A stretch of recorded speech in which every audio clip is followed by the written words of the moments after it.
just presenting to them. Okay. So self-discovery and self-determination. So it is based on that philosophy and it promotes that. So your challenging should promote self-responsibility. They should take some responsibility and it should lead to some self-discovery.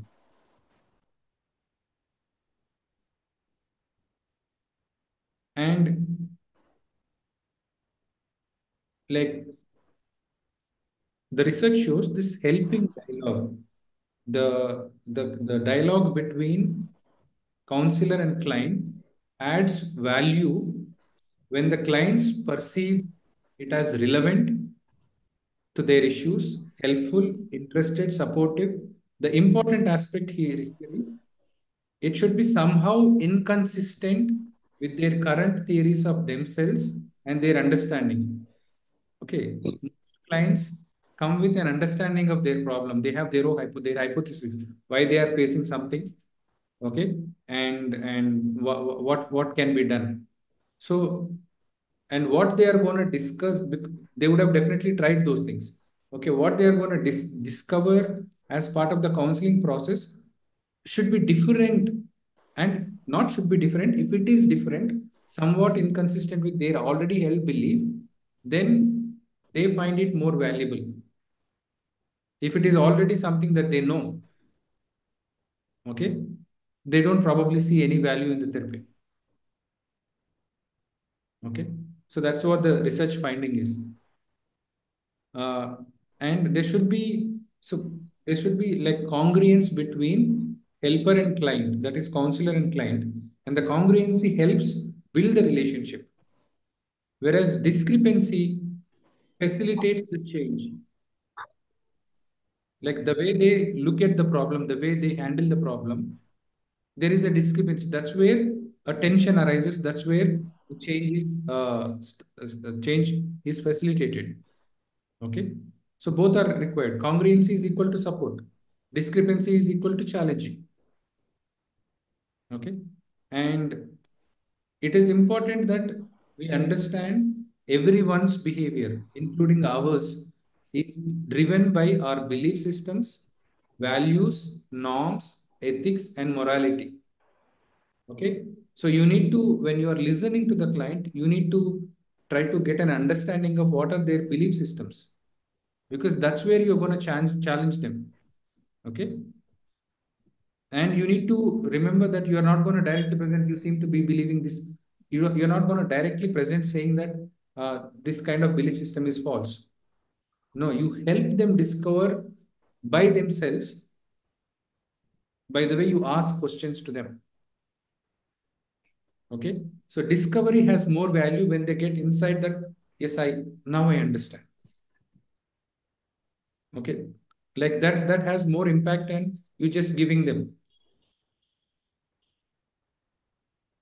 I mean, see, it's not to say that you don't you give them, but you look for their readiness as well.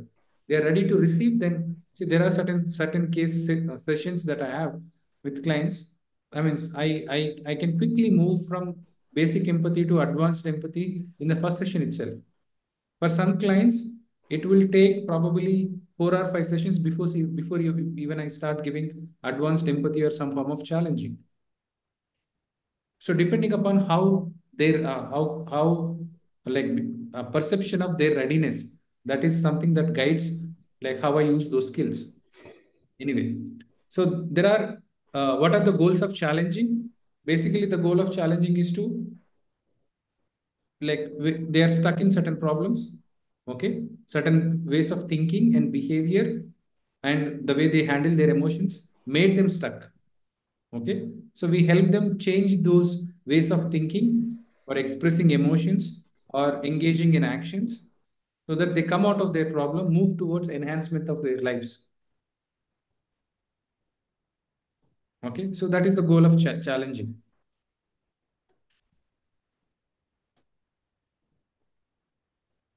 So the goals of challenging are help clients challenge themselves to change ways of thinking, expressing emotions, and acting that keep them stuck in problems. So we are helping them change these kind of things, which are making them stuck in problem situations and preventing them from identifying and developing opportunities. And the second goal would be probably become partners with your clients in helping them challenge themselves to find possibilities in their problems, to discover unused strengths and resources, both internal and external, to invest these resources in the problems and opportunities of their lives, to spell out possibilities for a better future, to find ways of making that future a reality, and to commit themselves to actions needed to make it all happen. If you see all those statements, each statement reflects a stage in Egan's self-help, Egan's skill helper model. Okay. So what are the different target areas of self-challenge? Okay, as you can see in that the goals itself, there are targets of the targets that are related to thinking. There are targets that are related to how they express and handle their emotions. There are targets that are related to unhealthy behaviors. Okay. So we need to target what you are targeting. You are targeting their thinking process, their belief systems. You are targeting how they handle their emotions. Okay. And you are targeting how they are engaging in certain actions or not engaging in certain actions, which they needed to engage in. So you help them identify and see and then change them. Okay. So sorry. Yeah. So the first thing that you challenge are self-defeating mindsets. Okay. Self-defeating mindset. So self-defeating, it's a mindset is a fixed way of looking at things. Okay. So there, and under which you can see assumptions, attitudes, beliefs, values, bias. So all of them, they point of views, prejudices. Okay, all of them can come under self-defeating mindset. So we will examine some of them. Okay.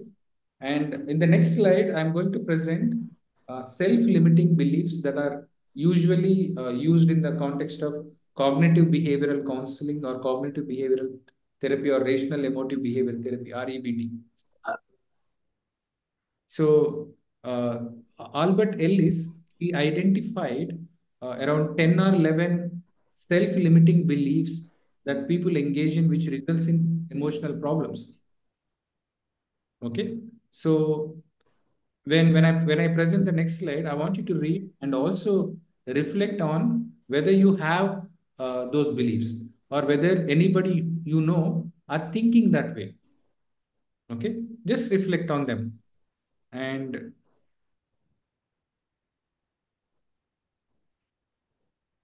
just take few minutes, 2 to 3 minutes, and read it and reflect on it for some time.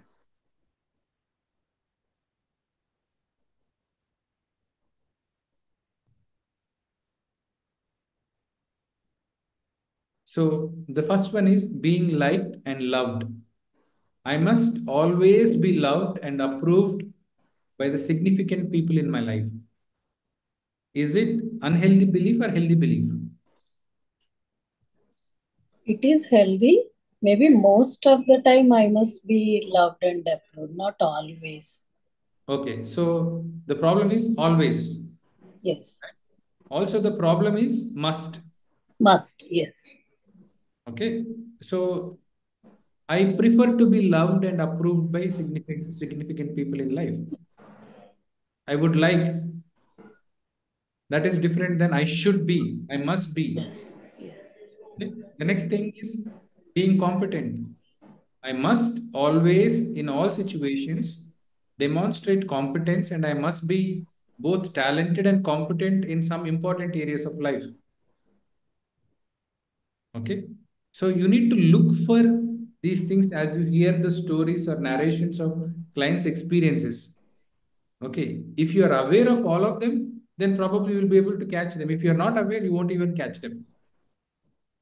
Okay. So it's good to have the knowledge of these things. Okay. Being competent, then having one's own way. I must have my way, and my plans must always work out. It might not work out sometimes. Yeah. So I can So, try, I can try, I can yeah, have plans. It doesn't mean just because I have plans, just because I try, it doesn't mean that it has to work out. yeah. It might work out, it might not work out. Both possibilities are present. Having that understanding and having that possibility would reduce a lot of stress. Okay, if you're not having that possibility, if you're thinking in only one direction, you're kind of setting yourself up for disappointment and frustration. Then being hurt. People who do anything wrong, especially those who harm me, they are evil and should be blamed and punished. Client should develop a forgiving nature. Not only forgiving nature, just because you feel harmed, it doesn't mean that other person is evil. Is evil, yes. Okay. And somebody who is having this kind of an attitude, they will also be very harsh with themselves. If they do mistake, they will also be very extremely harsh with themselves. They believe that they must be punished. Yes. There is no scope for change, there is no scope for improvement, there is no scope for correction. Okay, then being danger free. If anything or any situation is dangerous in any way, I must be anxious and upset about it. I should not have to face dangerous situations. Facing dangerous situations is not in our hands. So every time you need not be anxious and upset. Mhm. Better be ready to face the challenges. And be ready to face the challenges, and you need to understand there are a lot of things that are not in your control completely. Yes. Okay, so do things that are in your control. When you go out, okay, like follow the rules. It doesn't ensure that you will not face danger, but what is in your hands is following the rules. Okay, and if you seeking that certainty that no, I should not give me 100% surety, you won't be able to even go out of the house because there is no way to ensure that surety. Then being problemless, things should not go wrong in my life. If by any chance they do, there should be quick and easy solutions. These all things reflect the attitudes people hold. Okay, there is no flexibility in any of Yeah, these. very rigid personalities. Yes. And being a victim, other people and outside forces are responsible for any misery I experience. No one should ever take advantage of me. Okay. Easy to blame Yes. situations and It's a kind of a, like people. as the name implies, taking that victim role. Avoiding, it is easier to avoid facing life's difficulties than to develop self-discipline. Making demands of myself should not be necessary. Okay, so like it's basically in the recent research, it was found one of the factors that is responsible for various psychological issues is called discomfort intolerance or experiential avoidance. So various psychological problems are the result of people are not trying willing to go through the discomfort. Like addiction, if you take, people get into addictions because they want to avoid feeling anything that is uncomfortable. Okay, various forms of addiction. Even just getting addicted to our social media, just scrolling, endlessly scrolling, because you want to avoid, let's say, feeling bored or something bad is going in your life. You don't want to stay with that. Okay. Then tyranny of the past. What I did in the past, and especially what happened to me in the past, determines how I act and feel today. Need not be, you can get better day Yes. by day. But you need to start identifying these kind of attitudes. They don't directly say any of these things. Clients, they don't directly say any of these things. We need to pick up in their stories, in their narration. Okay. And then passivity. I can be happy by being passive, being uncommitted, by just enjoying myself. So they don't take any initiative to do anything. Any responsibility. Yes, yes. And if you see, but they expect some things when they uh, uh, narrate their stories. This is not happening. That is not happening. Why is this like this? Why is that like that? But then when you see the underlying attitude is passivity. So bringing these things to their notice is very very important. Okay.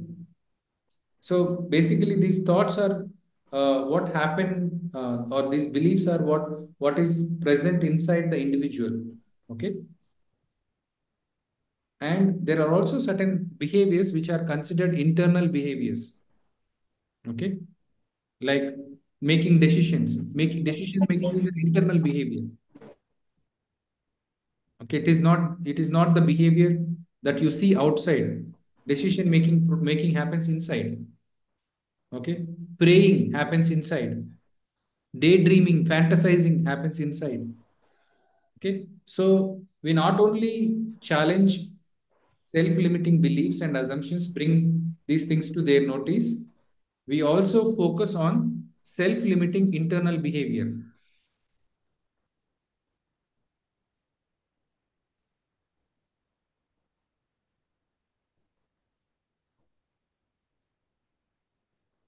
So self-limiting internal behaviors are that happen inside of us, like daydreaming, praying, ruminating. Like somebody like daydreams himself as some kind of a hero whom others admires.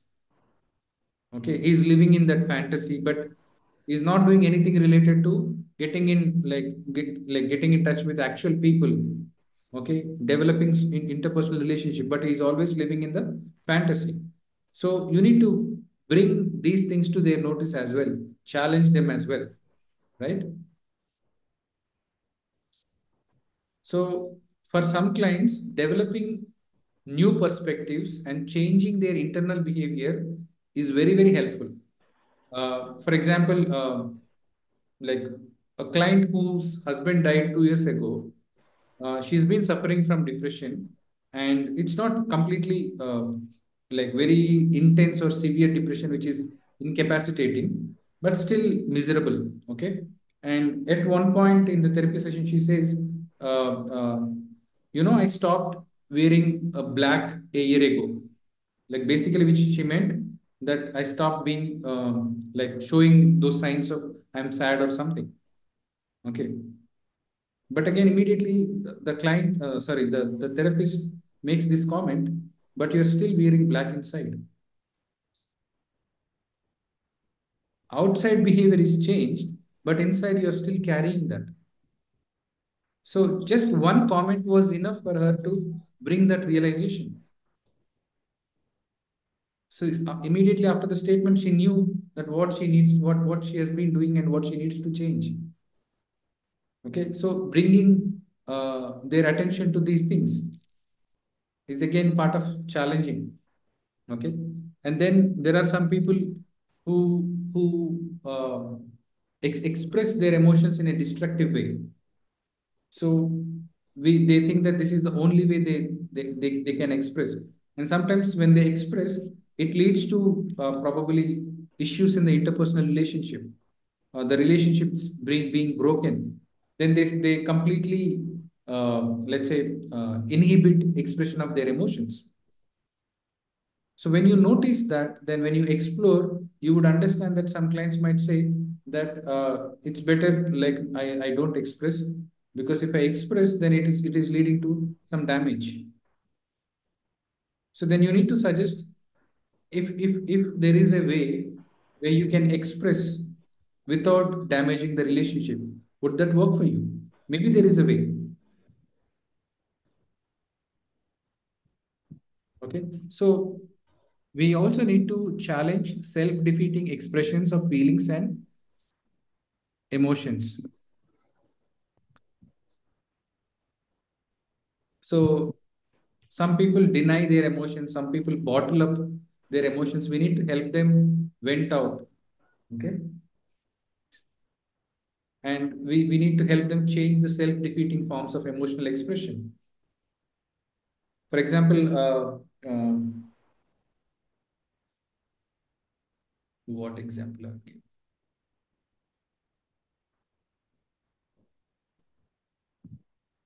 Okay, so we have uh, decided the client to be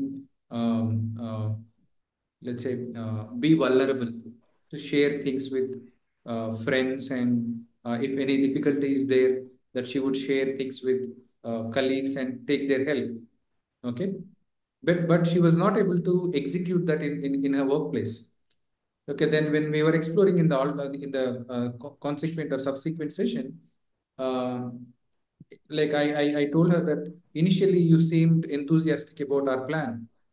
Okay, but when I see you today, when I was discussing about her initially, then I felt probably she was not much interested. Like I see that the interest is kind of it doesn't seem to be there. What is happening? Then she started saying that I thought about it, and I thought that probably it is not the appropriate way for me to open up there, because it would, she started saying, it would damage my image. What is your image? Image of being a strong girl. Okay, so she already created. So then I said, maybe there is a way where you still can be vulnerable without damaging your image of being a strong girl. Maybe there are other assumptions also there, that she thinks that being vulnerable means being weak. So those all also need to be brought to the client's notice, and then to be challenged again. Okay, so self-defeating expressions of feeling and emotions. So she used to bottle up her emotions. She would not open up to anybody, even if she had some need.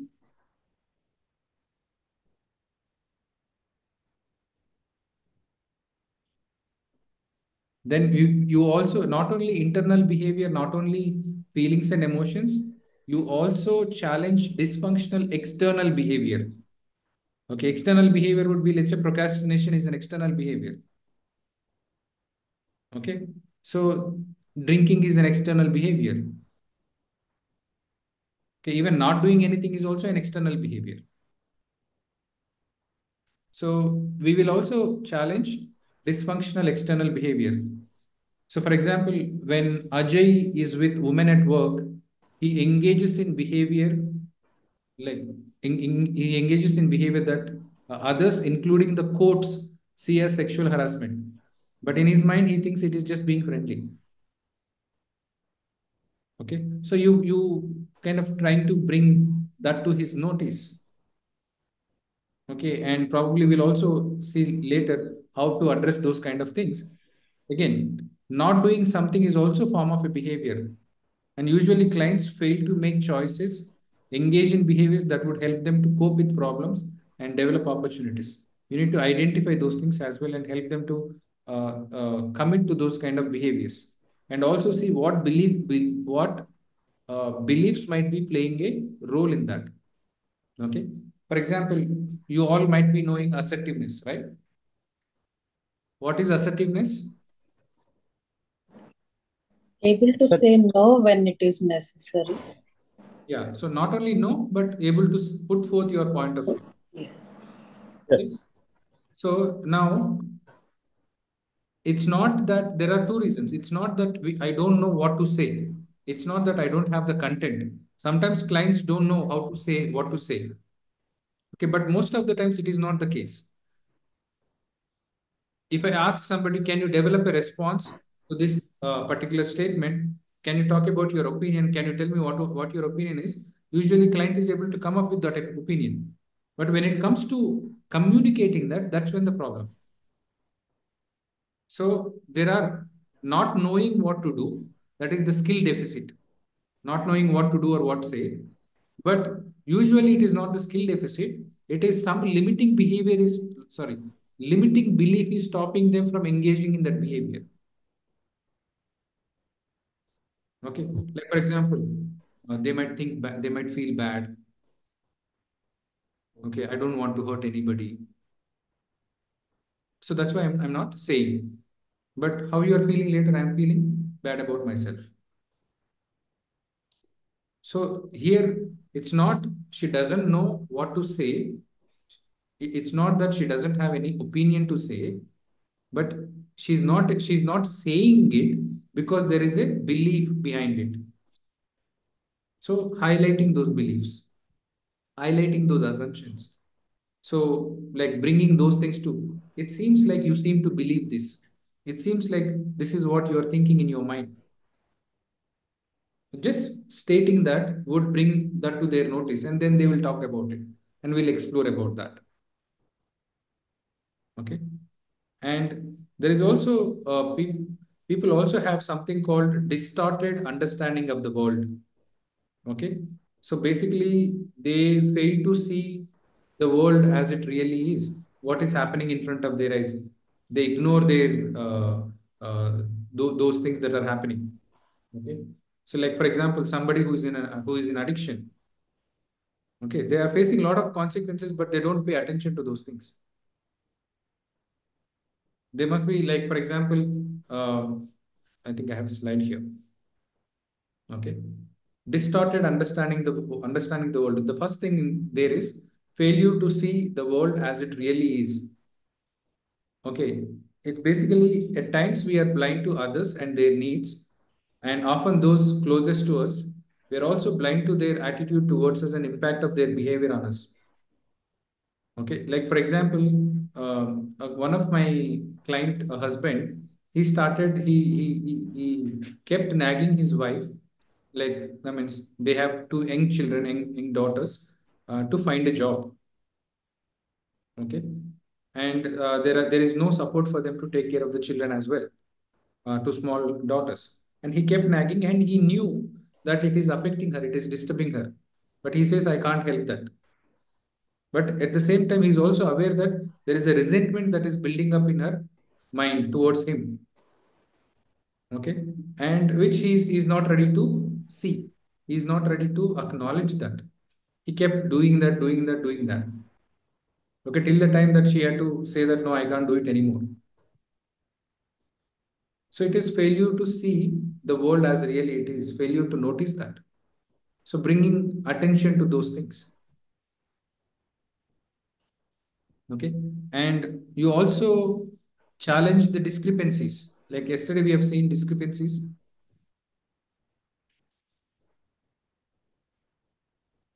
So what clients think or feel versus what they say. So they are thinking one thing, but they are saying something.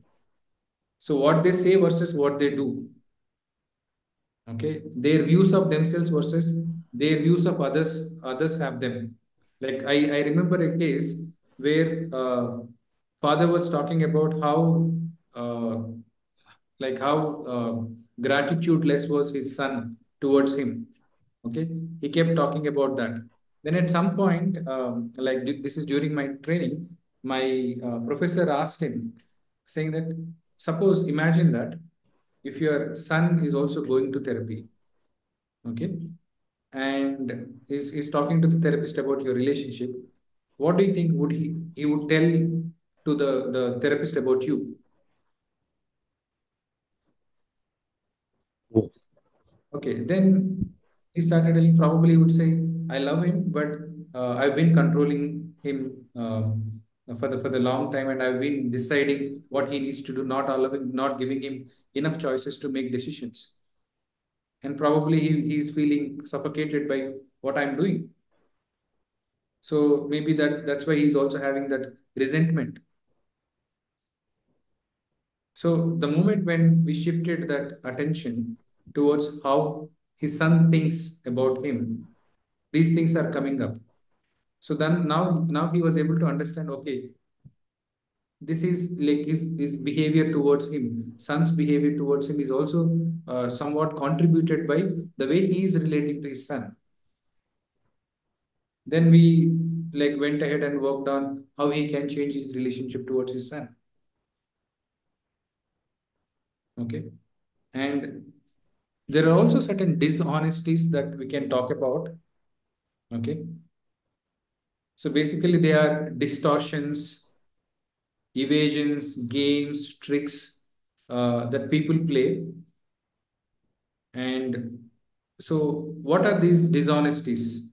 we'll have a look at. First thing is like, uh, I'm presenting a small case here. Okay, Neha and Mohan, they came from different backgrounds. They used to fight a lot in the early years of their marriage, but things got better over time. Now they are arguing about the best way to raise their children. Mohan does not believe in counseling, so the counselor is talking to Neha alone. She has forbidden her 12-year-old son, Rahul, from bicycling to school because she doesn't want anything bad to happen to him. Mohan thought she was being too protective. One day, he left the house angrily, shouting back at her, "Why don't you just keep him locked in his room?" Okay, Neha and her counselor have a session not long after this incident, immediately after this incident. Neha is explaining her approach to her son. So just follow along this communication. So Neha is saying to the counselor, Mohan is just too lenient. Now that Rahul is entering his teenage years, he needs more guidance, not less. Let's face it, the world we live in is dangerous. Okay. Then counselor says, so from your point of view, this is not the time to relax the rules. Okay. Of course, I assume that Mohan cares about Rahul's welfare. Okay. Of course, he cares as much as I do. We just disagree on how to do it. Better safe than sorry is my philosophy. Okay. Now, basically, the idea here is to show her that your husband is also equally interested in your son's welfare. Okay. The distortion here is I'm interested in my son's welfare, but his father isn't. Okay. Like when I went through this transcript, I felt like it is more of power game rather than like disagreement about taking care of the child. The power game of I want my way to be correct, or my way to get to. Okay. Then continuing this dialogue, um, so counselor says, let's broaden the discussion a bit. What other issues do you and Mohan disagree on? Well, we used to disagree a lot, but we have moved past that. It seems moved past that. It seems he leaves a lot of the home decisions to me. Counselor, I'm not sure whether you both decided that you should make the decisions at home or if it is just happened that way. Neha says, I suppose that it just happened that way. I don't really know. So counselor is saying, I'm curious because he seems annoyed that you're the one making the decisions about how to raise your son. Okay. So then she says, like he wants to take control again. So she started to see that it's not about what do you call disagreements about taking care of the son. Okay. It is more of the power game. She wants her way. So it is seen here like when the counselor is saying that statement, the counselor is trying to show, I'm curious because he seems annoyed that you're the one making the decisions about how to raise your son. She didn't disagree with that. Okay. And the next thing the counselor says is, you got a bit upset when I asked if Mohan was committed to the children as you. So the counselor noticed that she was upset because he cares as much you do about Rahul. I am wondering what the disagreement is really about. Is the disagreement is about initially it was presented as he doesn't care about him. Okay, he's not caring about his protection, his safety. Okay, but now it seems like it's not that their old issues that were not resolved. So she's saying like he's taking a stand on this issue or what?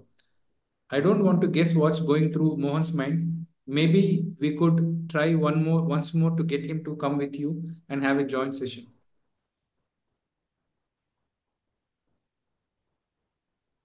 So she's able to say that probably he's taking a stand on the issue, that he's trying to tell me that this is his point of view. He's not against me. Okay.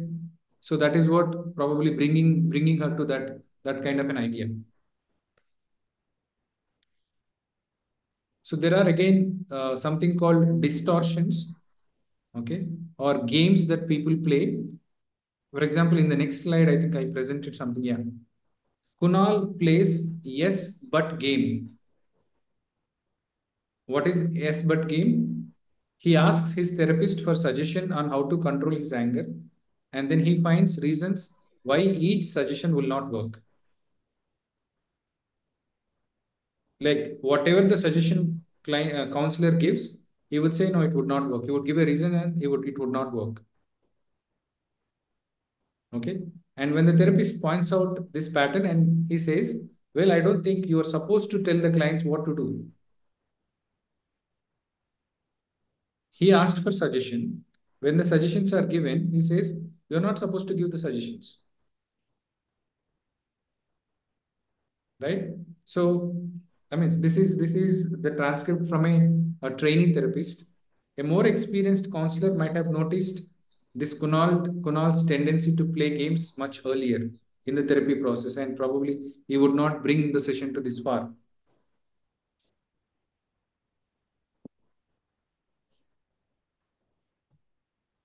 So then, what are the things that what are the areas or like we have seen thoughts, we have seen feelings, we have seen behaviors.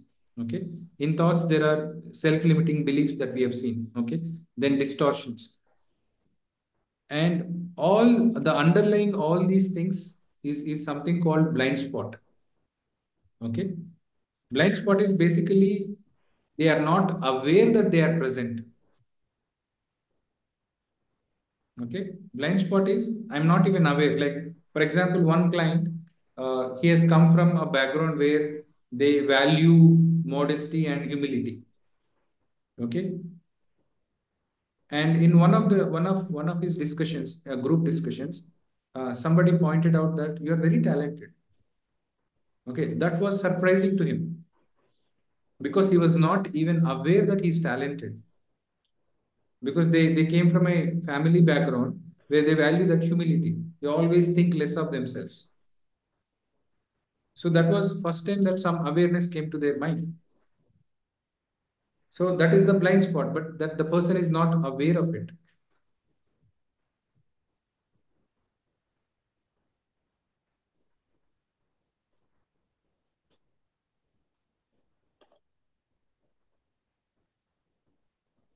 So before this, we have seen like what are the things or what needs to be challenged. That is, we looked at the content, right?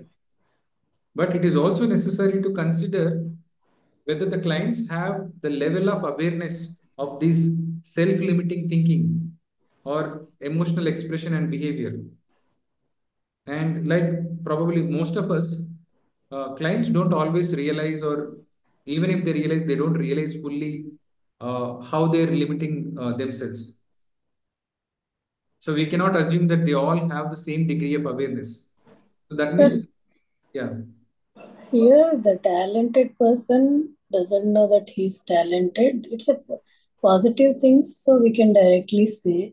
But if it is negative things, how can we address if they are not aware of their negative qualities? So you need to again in um, previous cases we have seen there are many negative qualities, right? Many negative behaviors, right?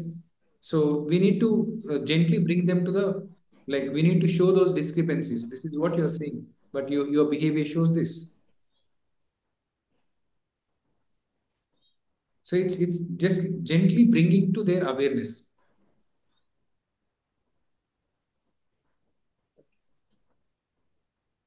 So okay, you're asking about the person's characteristic. You're saying.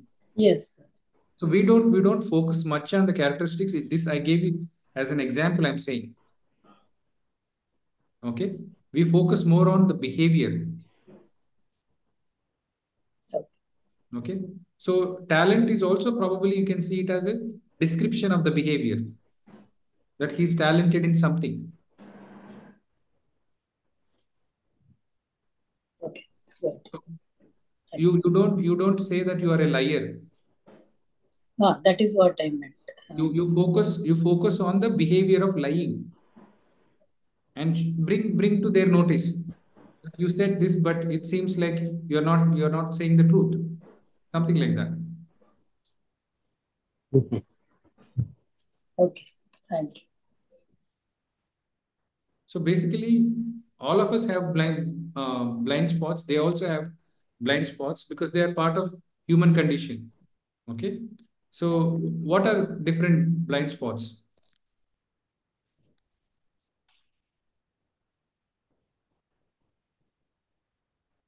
Like one example of lack of awareness would be like the example that I've given.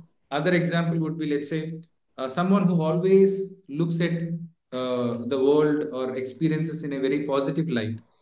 Okay, may not be aware of, may not acknowledge the reality. Okay, it's not always positive. You also need to have some touch of reality as well. You cannot always think about everything in a positive terms. Okay, I mean it's okay to think, but if you ignore the realities, then that is the problem. So bringing to their attention the reality. So that means that they are not aware of this side of the experience. Then failure to think things through. Like for example, somebody who was released from a prison with some conditions. Okay, and the person doesn't want to read any conditions.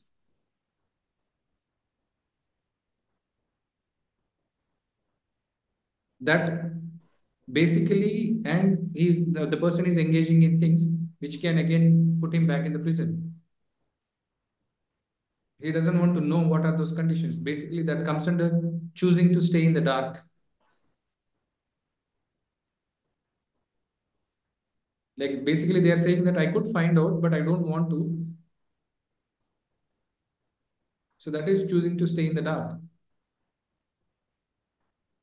And failure to think things through, like where it can be a situation where, let's say, there are two friends, okay, friends for a long period of time, and at some point uh, they had some issue between them. Okay, and in one argument they were discussing about some political system or political ideology. Somebody says this should not be there, and the other person says it should be there. Okay, and their convictions about that political ideology, now they are also charged by the emotions that they built up because of the conflict. So which would lead to breaking of the relationship. They stop talking to each other. Okay, that is, they are not thinking through the consequences of that. Like basically, it is the failure to explore the possible short-term and long-term consequences of a dysfunctional pattern of behavior. Like I think we all probably sometimes engage in this kind of thing, that we fail to think through the consequences of our behavior. And people who are addicted, like they might be away from that particular substance or that particular behavior for a period of time. Then again, when they get that temptation, they fail to think through what would happen if they again get back, because that emotions, that craving actually took over. Then there is a self discipline. This is the, I would say, highest form of lack of awareness. Okay, it's basically the things that client they don't want to know. They would rather not know, because if they knew them, they would be challenged to change their behavior in some way. So that's why they don't want to know. That is called self-deception. Like somebody who got engaged, they might, like that person might flirt with other women when he's already engaged, and he would say it's just natural for a man. until that girl to whom he is engaged, she called up wedding. That is self discipline. Sorry, self deception. Okay. Then knowing, not caring, or failing to see consequences. Probably, I would say that wife that I was talking about, like nagging a wife of two young kids to find a job, so that the person was not caring about the needs of his wife. Like he was also failing to see what is happening. That resentment is building up in that wife as well towards the husband. But he kept on nagging her, till one day she said, "No, I can't do it anymore." So these are the blind spots that are to be addressed. Okay. Then there are certain questions which can be used to uncover the blind spots. So what problems am I avoiding? What opportunities am I ignoring? What am I getting from ignoring or avoiding this problem? What's really going on? What am I overlooking? What do I refuse to see? All these questions can be used to uncover these blind spots. Okay, probably you can use them for yourself, like, and use them and ask questions in a different way.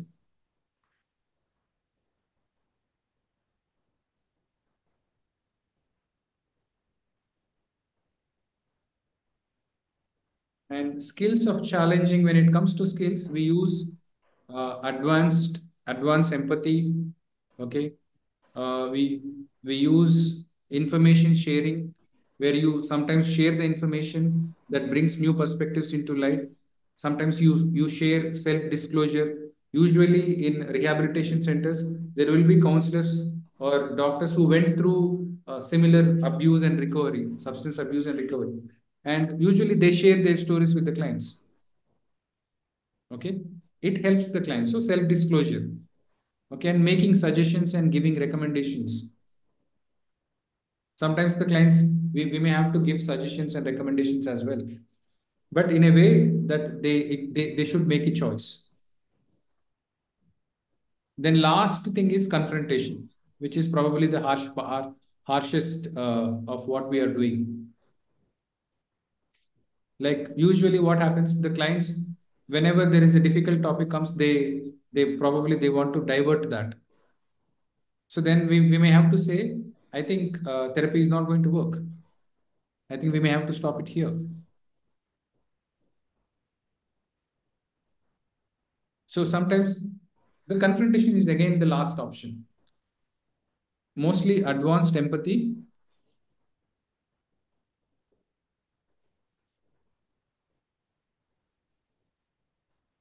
Like for example, we see this quickly. So soldier is saying, I don't know what's going on. I work hard, but I keep getting passed over when promotion time comes around. I think I work as hard as anyone else, and I work efficiently, but all my efforts seem to go down the drain. I'm not as flashy as some others, but I'm just as capable. Chaplain A says, you feel it's quite unfair to do the kind of work that deserve a promotion and still not get it. So where it is not advanced empathy is Chaplain B is saying it is discouraging to put in so much effort and still get passed by. Tell me more about that. This particular phrase that you've used, not flashy bit. So not flashy is basically he's promoting the work that he was doing. That is why people are ignoring him. Okay, that's why he's not getting the promotion. That's why this particular counselor is bringing that particular aspect to his notice. Okay, I'm curious. I wonder if there is something in your style that makes it easy for others to not to notice you, even when you are doing a good job. Then he says, no, that's not my style. Okay, then it provides an opportunity to develop some skills in the client. Is it clear? So the advanced empathy is what Chaplain B says. He's saying, I'm curious. I wonder if there is something in your style that is not as flashy style that makes it easy for others not to notice you, even when you are doing a good job. So you are bringing that to his attention. Maybe this is something that is causing this. So he says, I'm so unassuming